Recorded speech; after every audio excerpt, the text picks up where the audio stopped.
La solitude, ou l'art de se reconstruire autrement. Depuis 2018, je vis seul. J'ai d'abord vécu 4 ans en appartement, dans un studio de 30 mètres carrés, au 2e étage d'un immeuble Scalis à La Châtre.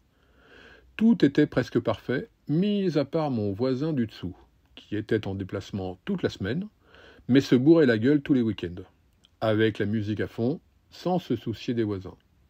Ça démarrait en général le vendredi ou samedi à 22 heures pour se terminer à 2 ou 3 heures du matin.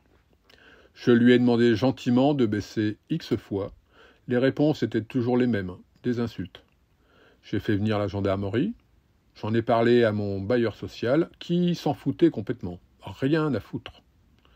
Mon erreur, c'est de ne jamais avoir porté plainte. Mais on ne se refait pas. Je suis un gentil, certainement trop beau, trop con, comme on dit. Mais gentil. Après l'appartement, fin 2022, j'ai acheté une petite maison juste à côté du chantier de la Maison Bulle, en pensant la rénover pour y habiter. En fait, un ancien garage préfabriqué de 21 mètres carrés que des Parisiens avaient transformé en petite maison de vacances. Mais au final, c'était une erreur, car j'ai contracté un crédit seul, et au final, la maison est entrée dans la communauté. J'ai voulu l'améliorer, mais tous travaux m'auraient desservi, puisqu'au final, je me serais encore plus endetté et j'aurais dû partager à la fin et perdre de l'argent. Je l'ai donc gardé et l'ai mis en vente. Il y a 2 ans, j'ai acheté un mobil-home que j'ai installé sur notre terrain en attendant de terminer le studio. Mais entre la pension, l'achat des matériaux, le travail de mandataire immobilier, etc., vous avez certainement dû vous rendre compte que le studio n'avançait pas. Il y a sans doute aussi le fait de m'être rendu compte que la Maison Bulle devenait beaucoup trop grande pour une personne seule. Mais rassurez-vous, je vais la terminer, mais autrement. Je vous en parlerai bientôt. Tout cela m'a fait beaucoup réfléchir. Comme vous le savez peut-être, je crois beaucoup à l'univers, à Dieu, aux anges, au fait que toute chose ou tout événement prend un sens pour moi ici sur Terre. Je crois que tout ce qui m'arrive dans cette vie m'arrive pour une raison. J'ai un chemin à suivre, tout comme vous. Et vivre seul fait partie de mon chemin. Quand on vit seul, le silence prend plus de place. Au début, il pèse un peu. Je dois vous l'avouer, comme le dit mon psy, j'ai sans doute vécu une sorte de burn-out ou dépression qui aura duré 4 ou 5 ans, durant lesquels je n'avais plus envie d'avancer dans ma vie, avec des idées suicidaires, plus envie d'avancer au chantier, trop grand, etc.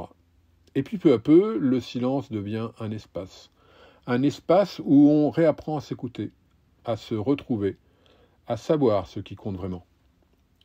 Vivre seul, ce n'est pas fuir les autres, c'est parfois se donner une chance de mieux se retrouver et les retrouver. C'est accepter que la solitude peut être une période de transition, un moment pour se reconstruire, pour redéfinir la façon dont on veut vivre et la façon dont on veut habiter. Et c'est là que le lien avec le petit habitat devient évident, que ma vie prend tout son sens. Quand on simplifie son espace, on simplifie aussi ses pensées. Moins de mètres carrés, mais plus d'essentiel. Moins d'objets, mais plus de sens. Vivre dans un petit espace, c'est apprendre à vivre avec soi-même. À force de penser, de suivre des chemins parallèles, ou qui se croisent, je me suis rendu à l'évidence. Je dois terminer la Maison Bulle, mais je dois aussi aider toutes les personnes qui me contactent et qui ont les mêmes pensées, les mêmes envies, les mêmes besoins, etc. De tout cela est né le GreenPod. Un lieu qui ne soit pas une fuite, mais un refuge. Un espace à taille humaine, pour un célibataire, avec la possibilité de l'agrandir pour y vivre en couple ou avec une famille. Un cocon où on respire à nouveau. Parce que finalement, la solitude n'est pas une absence. C'est une présence différente. Une autre manière d'habiter sa propre vie.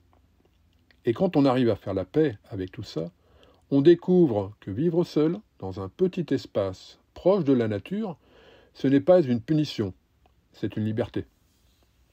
Voilà, je vous remercie d'avoir écouté ce texte avec la vue une visite de la Maison Bulle. Je ne savais pas trop quoi mettre en fond. Si vous avez aimé, je vous invite à la partager, à mettre un petit pouce vers le haut, à me mettre un commentaire. Et puis je vous retrouve dans une prochaine vidéo. Bientôt, salut!